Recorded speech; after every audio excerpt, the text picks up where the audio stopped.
Good question. So the bezel configuration usually will happen at the player configuration level. There is a particular way you need to do this, and you need to find out your pixel pitch to start. But essentially what you need to do is find out the size of your bezel in pixels. And the way to do that, there's a formula on our help center.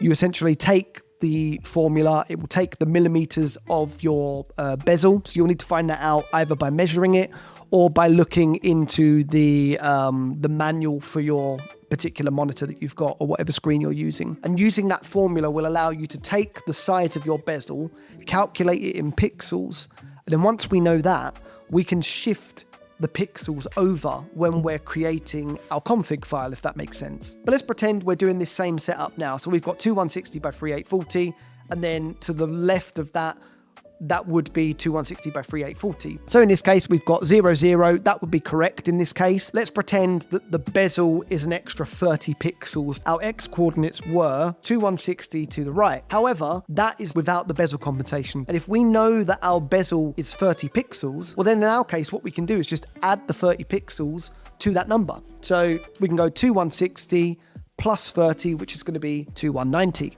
So that is now compensated for the bezel, and that's shifted to the right. But what we now need to do is add that same 2160 to the next screen. Hi there, this is Future Joe, live from the edit right now. There were a couple of figures that I realized that I'd done wrong on the live stream, so I'm just going to patch this in an attempt to fix it. So you can follow the tutorial up to now, and from here this will be correct. So of course we've got the 2190 here, which was for our screen 2. And we now need to add 2160 to that to get the screen free. So we're going to do 2190, and I'm going to get my calculator out now just to figure this out.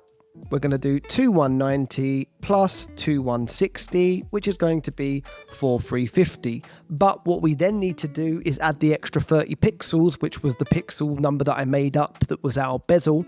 We're going to add the 30 pixels, and that's going to give us 4380. So we're going to add that to our screen X coordinate, and that's going to be 4380. Finally, the fourth screen will follow suit. We'll add another 2160 to that, which will give us 6540, like so. But then we're going to add the extra 30 to that, which is going to be 6570. And I'll just scroll down there for you so you can see that I've added that there. So essentially what you're going to want to do is find the number for your screen bezel in pixels. Once you have that, you can then map your coordinates for your screens as you would, but just make sure that you add the bezel in pixels to each of the coordinates that you are adding each time. And then once you put this config file on your media player, it will then be automatically compensating for the bezels. Thanks again for tuning in to Signagelive Explored live for the first time. If you have any more questions on this, please do feel free to get in touch, and we'd be more than happy to answer them. Thank you very much.